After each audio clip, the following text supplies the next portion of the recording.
प्यारे प्यारे दोस्तों नमस्कार। स्वागत है आप सभी का मेरे यूट्यूब चैनल में। और हम लोगों ने NCERT क्लास 11 के हर एक चैप्टर को डिटेल से पढ़ा है और इसमें हमने विश्व इतिहास को पढ़ा कि विश्व इतिहास में क्या क्या चीज़ें घटनाएं हुई जो हमारे लिए बहुत महत्वपूर्ण थी।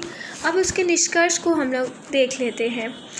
विश्व इतिहास के कुछ विषयों पर इस पुस्तक ने आपका परिचय एक लंबे कालावधि से कराया जिसे प्राचीन, मध्य व आधुनिक युगों में बांटा जा सकता है। मानव उद्भव और विकास के कुछ प्रमुख विषय इस पुस्तक के केंद्र बिंदु रहे हैं। अलग अलग अनुभागों में निम्नलिखित क्रमशः लघुत्तर कालखंडों की चर्चा की गई। 60 लाख वर्ष पूर्व से 400 ईसा पूर्व तक, 400 ईसा पूर्व से 1300 ईस्वी तक और 800 से 1700 ईस्वी तक और फिर 1700 से 2000 ईस्वी तक। इतिहासकार प्रायः प्राचीन, मध्यकालीन या आधुनिक युग के विशेषज्ञ होते हैं, किंतु सर्वत्र इतिहासकार के शिल्प की कुछ सामान्य विशेषताएं और समस्याएं होती है। हमने प्राचीन, मध्य और आधुनिक युग के बीच के अंतरों को मध्यम करने का प्रयत्न किया है ताकि इतिहास कैसे लिखा जाता है और उसकी विवेचना कैसे की जाती है इसका एक समग्र बोध प्राप्त हो। इसका उद्देश्य आपको पूरे मानव इतिहास की सामान्य समझ देना भी है, वह इतिहास जो हमारी आधुनिक जड़ों के मुकाबले कहीं ज़्यादा गहरे जाता है। इस पुस्तक से आपको अफ्रीका, पश्चिम तथा मध्य एशिया, पूर्वी एशिया, ऑस्ट्रेलिया, उत्तर तथा दक्षिण अमेरिका तथा यूनाइटेड किंगडम सहित यूरोप के इतिहास की एक झलक मिली होगी। इसने आपको केस स्टडी पद्धति से परिचित कराया होगा। इन स्थानों के विस्तृत इतिहास के वर्णन का बोझ आप पर लादने की बजाय कुछ परिघटनाओं के मुख्य उदाहरणों का अध्ययन हमें बेहतर लगा। विश्व इतिहास कई तरह से लिखा जा सकता है। इनमें से एक, शायद सबसे पुराना तरीका, लोगों के बीच संपर्क पर ध्यान केंद्रित करना है ताकि संस्कृतियों तथा सभ्यताओं के परस्पर संबंधों पर बल दिया जा सके और विश्व ऐतिहासिक परिवर्तन के बहुआयामी पक्षों का अन्वेषण किया जा सके। एक अन्य तरीका सापेक्षता, स्वावलंबी किंतु विस्तृत होते आर्थिक विनिमय के क्षेत्रों की पहचान करना है जो संस्कृति और सत्ता के कुछ रूपों को बनाए रखते हैं।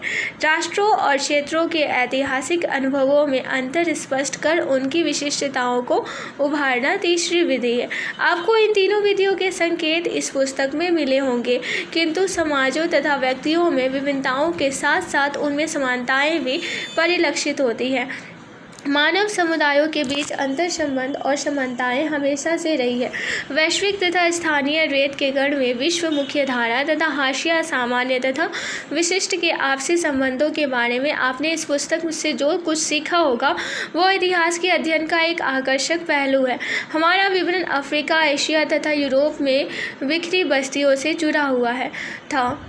वहाँ से हम मेसोपोटामिया के शहरी जीवन की ओर बढ़े। आरंभिक साम्राज्य मेसोपोटामिया, मिस्र, चीन, फारस तथा भारत में शहरों के ही इर्द गिर्द बने थे। इसके बाद इनसे अधिक विस्तृत यूनानी, रोमन, अरब तथा मंगोल साम्राज्य बने।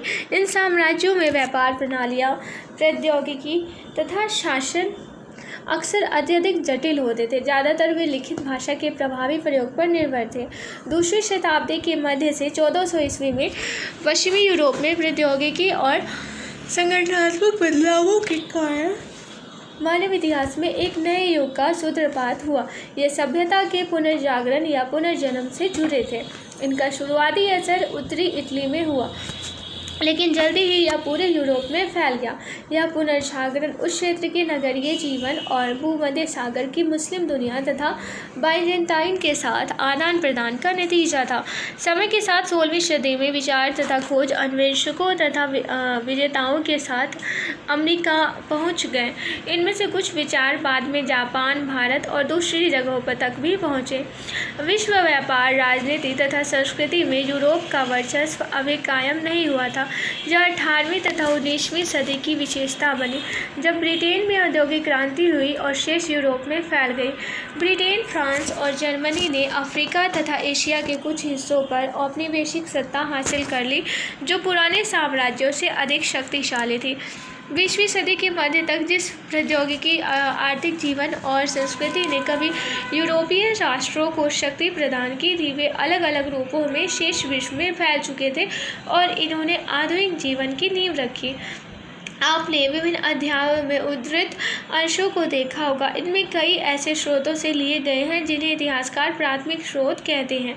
विद्वान ऐसे ही सामग्रियों से अपने तथ्य हासिल कर इतिहास रचते हैं। वे उनका आलोचनात्मक अध्ययन करते हैं और इन स्रोतों की अस्पष्टता पर विशेष ध्यान देते हैं। एक ही स्रोत का प्रयोग करने वाले इतिहासकार भिन्न बल्कि विपरीत राय पेश कर सकते हैं। दूसरे मानव विज्ञानों की भांति इतिहास से भी अलग अलग तरह की बातें कहलवाई जा सकती हैं। यह ऐतिहासिक तथ्यों और इतिहासकार के तर्कों के बीच जटिल संबंध की वजह से है। विद्यालय के अंतिम वर्ष में आप भारतीय या दक्षिण एशियाई इतिहास में हड़प्पा युग से आधुनिक भारत के संविधान बनाने तक के इतिहास के कुछ पहलुओं का अध्ययन करेंगे। एक बार फिर राजनीतिक, आर्थिक, सामाजिक एवं सांस्कृतिक इतिहास के विवेकपूर्ण मिश्रण पर बल होगा, जो आपको केस स्टडीज पद्धति से कुछ चुने हुए विषयों का अध्ययन करने के लिए आमंत्रित करेगा। हमें उम्मीद है कि ये पुस्तकें आपको कई प्रश्नों के उत्तर ढूंढने में मदद करेंगी। इनमें से प्रमुख है, इतिहास पढ़ने की ज़रूरत क्या है? क्या आपको पता है कि प्रतिभाशाली मध्य युग विशेषज्ञ मार्क ब्लॉक ने दूसरे विश्व युद्ध में खाई में रहते हुए लिखी गई अपनी पुस्तक द हिस्टोरियंस क्राफ्ट की शुरुआत एक छोटे बच्चे के प्रश्न से की थी, डैडी मुझे बताइए इतिहास का फ़ायदा क्या है? तो आज के लिए बस इतना ही। आशा करती हूँ यह टॉपिक आप लोगों को पसंद आया होगा, और अगर पसंद आया है तो लाइक, शेयर और सब्सक्राइब ज़रूर कीजिएगा। धन्यवाद।